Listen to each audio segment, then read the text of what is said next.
Hello, my name is Gator, and in this video I'll be going over the support class added in Season 16. In this video I'll cover the legends and my opinions on them based on my experiences using them and fighting against them. The support class comes with two class passives. One is access to extended supply bins, which was previously only exclusive to Lifeline, but now everyone in the support class now has access to it. When you walk up to the blue supply bins, you now get more survival and healing items out of them. Their secondary class passive is you can craft ally banners that you haven't picked up or that have even expired at a crafting station for only 30 crafting materials, which I think both of these are phenomenal class passives in and of themselves. It means even if you can't retrieve your ally's banner or it's timed out, you can always still get them back and turn the tide of a game.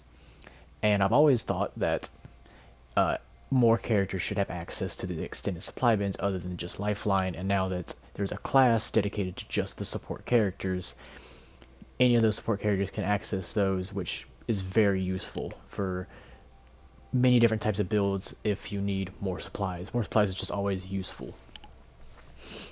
Now, Gibraltar has the Fortified trait, which is also a passive, but is not exclusive to the support class or Gibraltar. The Fortified trait reduces incoming damage by 15%, and you're not slowed by heavy bullets. This is useful, but Gibraltar is literally the size of two lifelines stuck together, and is a very large target. I feel like it should be a little bit higher than 15, maybe like 17, 18%, because realistically, that's not that much. For example, if you were to get hit with 100 damage, just straight 100 damage, you would only be reducing it by 15 points of damage, which in the grand scheme of how big he is, isn't that much. Not saying that all other legends that have the fortified trait should receive less damage, but just Gibraltar, he's a very large target. Which what helps counterbalance this is his passive.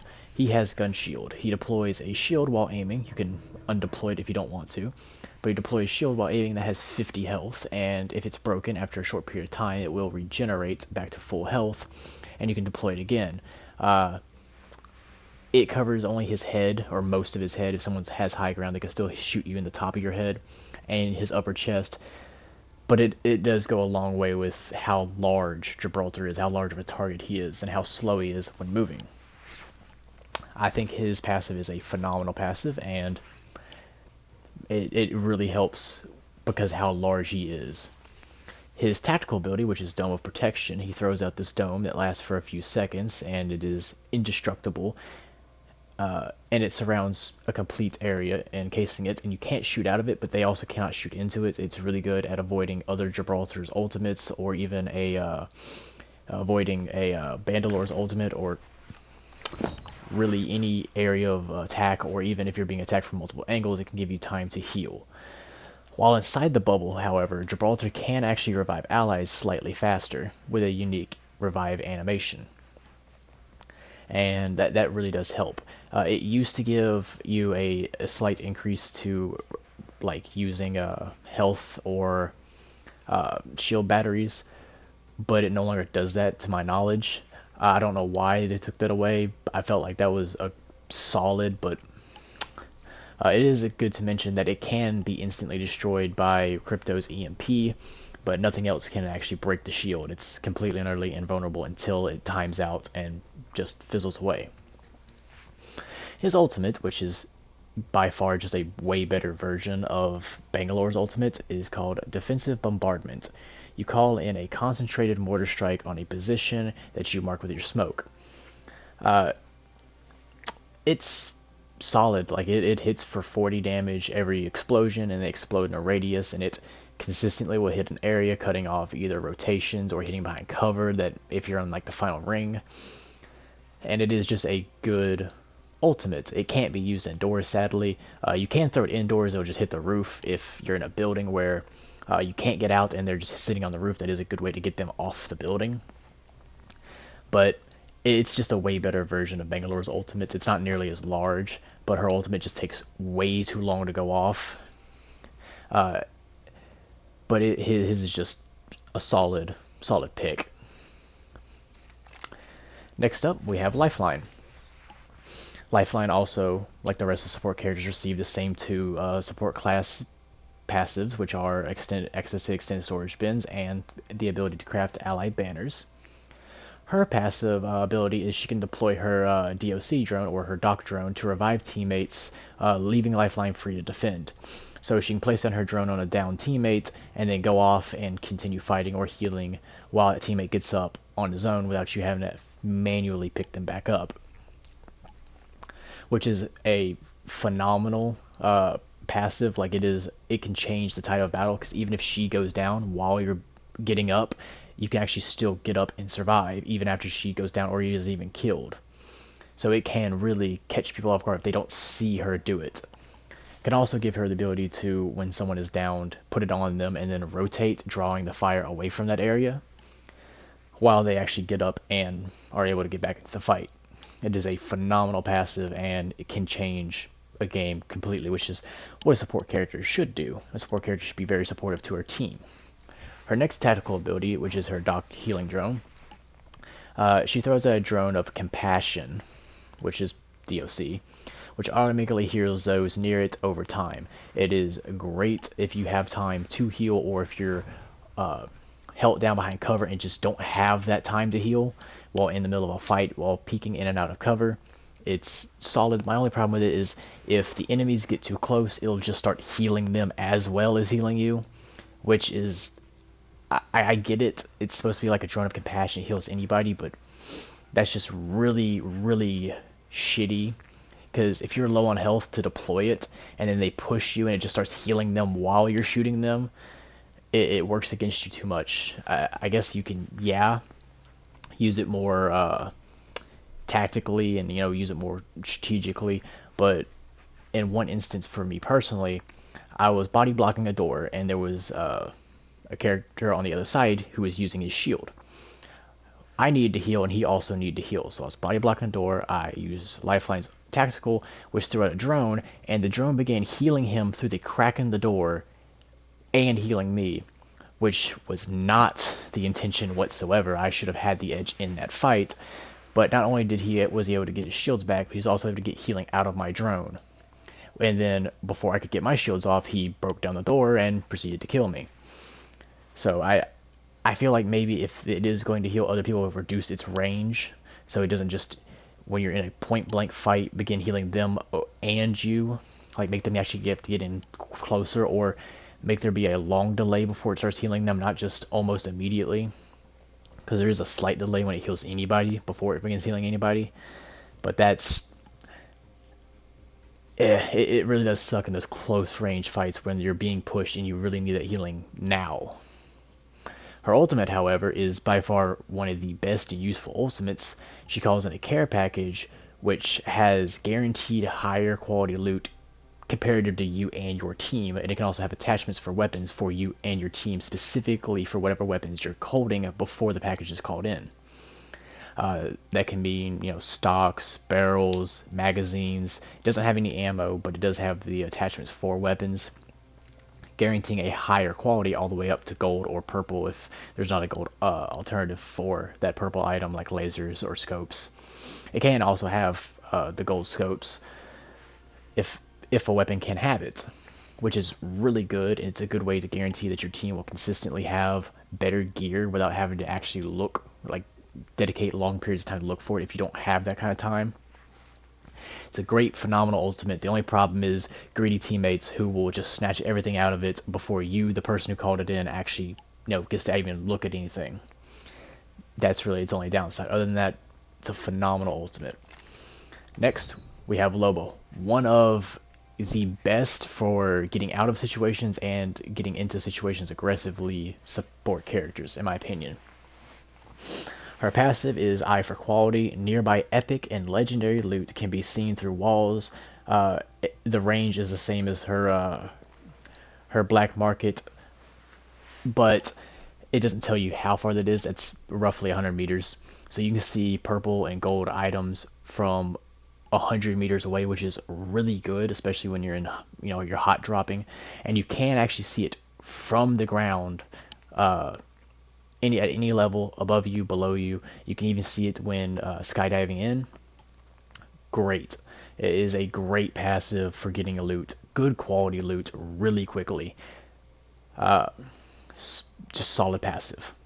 Her tactical, which is Burglar's best friend, she can throw her bracelet, and it can go, I think, about 60 something meters, 80 something meters at an angle.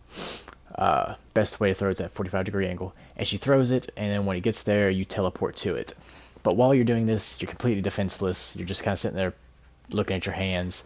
I do wish you could do a little bit more while throwing it, like begin to heal, or maybe do a reload. I don't know, something.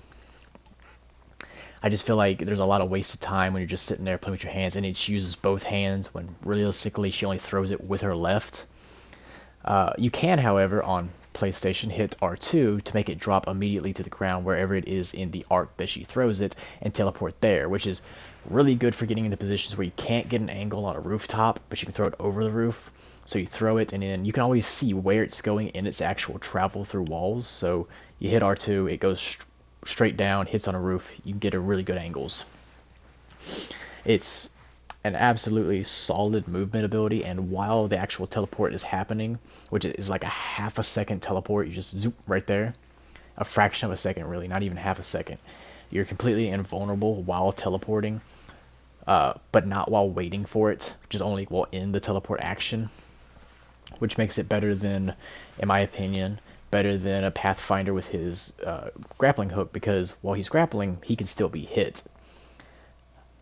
So I do think it's one of the best movement abilities just for getting. You can even throw it through windows, you can throw it into windows, through even small cracks in doors. It's like, say for example, you're locked out and your team has a caustic blocking the door, and enemies try to open the door and it cracks open, or outwards, doesn't really matter. You can throw it through the actual crack and get inside really discreetly and really quickly. Like I said, the only bad thing is, while before it hits the ground, your character's just kind of sitting there looking at their nails and playing with their hands. And I do really wish you could do a little something more, even if it's not actually shoot or engage enemies while doing this. I do wish you could like begin healing or begin opening a battery cell, and then continue it when actually you ever get to your location. I do wish that was possible, but it's still a very solid movement ability. It's one of the best in my opinion, just for how quick and relatively quiet it is. Though enemies can see the large glowing arc of where you're throwing it, and they do hear a noise when you get there, but it is a solid ability in my opinion, just for movement. You can get into battles, or you can even get out of battles back under cover or behind cover. You can get over things. It's a great ability. Her last ability, which is her ultimate, which is Black Market Boutique, she places down a portal device that allows you to teleport nearby loot into your inventory. Each friendly or enemies can use it too, can take up to 2 items. It is one of the best ultimates, similar to Lifeline, where you can guarantee better loot. This one's one of the best ultimates, especially when you can't get to a location where you know loot is. You can just take it, and it has a 100-meter reach and a 360 diameter. And it is a great ability. Though, when you do deploy it, people can see and hear it deploy in that 100 meters, and they can see you take things and write which direction they went. But you can take unlimited ammo, and you can take 2 items, be it a gun or healing supplies or shields. You can take attachments, armor, or helmets. And I do wish one thing would happen. I wish you could get 2 regular items and then 1 healing item or consumable. So have 2 slots for whatever, and then have 1 slot just for healing or consumable items. I do wish that would be a thing, but she gets it back so quickly, it's not really that big of a deal. It's not a necessity. It's still a extremely solid thing. I just think that would be something to push it just a little bit farther, because there are situations where I feel like, oh, I need this shield, and I need, maybe a different gun if there's no ammo left in that area for whatever you have. But having healing supplies would also be an absolute necessity. So do you take the healing supplies to get you back to full health so you can continue the battle, and take a firearm and ammo that may be available in the area that you have run out of yours and that just isn't available? Or do you take the better shields or better gear to help you with what you already have, but leave out the healing supplies? I feel like to be a even better support, where she's already a phenomenal support and doesn't need it, if she did have a slot for her and her allies or anyone to use her black market boutique, just a third slot just for consumables or healing items or medical items, I think that would be a phenomenal tweak to her that would make her top tier beyond where she already is. Lastly, we have Newcastle. His passive is he can revive the wounded enemies while deploying a shield. If you remember, prior to even, very early Apex, Lifeline could do the same thing when she revived an ally. She put out this huge shield. It's not nearly as big as hers used to be, but it puts out this shield in front of him, and it goes off of whatever your personal revive shield is. So if you have a white one, it'll be a white one, which is 200 health, or a blue one, or whatever color yours is, will be whatever color the revive shield is that you use while reviving other teammates who are down. While reviving them, however, not only are you shielded, you can also drag them in any direction, behind cover, or around a corner, or even maybe farther away from them down a hill so they can't get quite a line of sight on you, and it is a phenomenal ability. His tactical, which is mobile shield, he throws down this shield drone which covers in front of him and a little bit above him, but not a complete dome. It's only like a half wall. Not a half wall as in height wise, but half wall as in sidewise. It goes all the way up. It can't be shot through, and they can't shoot into it, but it does receive damage. It can be destroyed, but it takes a lot of damage to break it. And you can tell it where to go, and on console you hold down the button. You can even tell it to change which direction it's facing to help you cover better. It can help you push, it can help you retreat, it can help you change cover. It is a phenomenal tactical, and I don't see it being used nearly as much as it should be. I don't even see nearly that many Newcastles as of Season 16 where we are now. But like, it is a phenomenal ability, just period. You can even throw it down in a point-blank fight and use it similar to a Gibraltar shield, where you just peek in and out of it because you can walk through it to shoot at the enemy, back in it, shoot at the enemy, back in it, And you can see through it, so can they, but you can see through it, so you know where they are, line up a shot, and the second you peek out, quick peek, shoot them, move back in. It's a phenomenal ability. You can move it where you want to go. It only lasts a few seconds, but it lasts more than long enough to get between cover or to push a fight or to leave a fight. His ultimate, great ability. I wouldn't change anything on it. His ultimate, which is Castle Wall, he leaps to an ally or a target area and then slams down, creating this fortified stronghold, which has 3 large pillars, and then between those 3 large pillars 2 lower half walls where you can shoot over. These walls can also be destroyed, or you yourself can actually destroy them just by clicking a button on them. And it takes a lot of damage to actually destroy them. And whenever you first land down, they will be electrified, stunning enemies who try to come up them or climb up them. And that'll go away after a short period of time, and you'll just be stuck with the walls as they are, which are portable cover. Is always nice. If you're caught by surprise, caught in the open, you can use it. While using it, while jumping to a location, you can turn your camera whichever direction you wish to deploy it, and you can even deploy it behind you or in front of you, side to side. Portable cover is always nice. Like, it is a nice ultimate, and it comes back fairly quickly. Comparing this with his actual tactical, you can, in the gap between the 2 pillar walls, you can throw down his tactical, creating a little bit of a window you can look through. So you can look through it, line up a shot on wherever the enemies are, and then move to your left or right, depending on whichever gap is still open, and then begin shooting with an idea of where you're actually looking before you actually need to re-engage a target. If you do it quickly and right, or get it at the right angle, it could be very useful. Or you could even throw down your tactical in between them and move it so you have a direct peek between hard wall and tactical, allowing you to get even better, slimmer shots, because you're able to shoot out of it very cleanly, but they have to hit a very thin area to hit you. there's a lot of combos you can do with his castle and with his mobile shield. You can even use his ultimate to block off doorways permanently until they destroy them. Like I said, if you want to get to that doorway, you can just walk up to the wall of shields you just made, and just on the controller, it's down on D-pad. Just click it, boom, it's gone. You ain't gotta do any of that long-term shooting. Just walk up, click it, and then you can go into the room. But if you really want to lock enemies in or prevent them from getting out, or at least quickly and quietly, putting down your ultimate can be phenomenal. And like I said, once you put it down for a short duration, it'll be electrified, slowing enemies who try to come over it, really giving you the opportunity to, you know, take the advantage over them. The slow is very similar to a Wattson fence. Speaking of Wattson, she makes an extremely good combo with Castle. If she puts down her fence nodes right behind the wall against it, where they can't, if they're coming from the front, look down and shoot it, they won't be able to jump over it without getting electrified, and it'll also create sort of a visual barrier between you and the enemy, where you can stand behind it and look out between the fences, and they can't really see in, especially at distance, accurately of seeing where you are.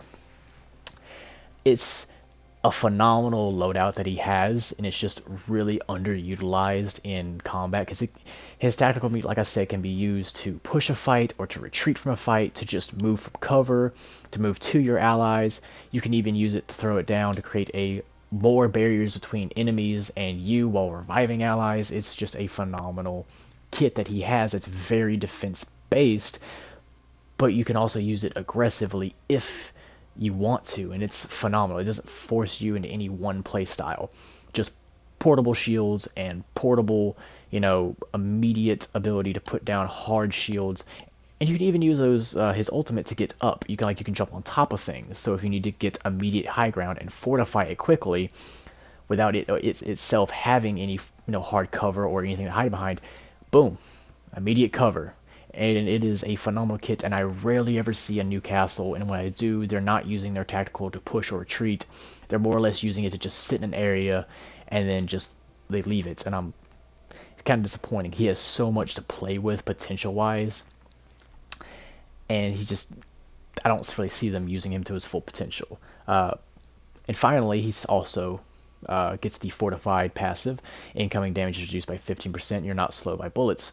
He's not nearly as thick as Gibraltar, and I feel like 15% for him and Caustic, which is the other one that receives it, is fine. But for Gibraltar, who's even thicker than both of them, I feel like he should get a little bit more of a damage reduction. Maybe, like I said, 17, 18%. Not quite 20. That would be definitely strong, but like a little bit more, because he's just so thick. But Newcastle rounds off the end of the support class, and thank you for watching.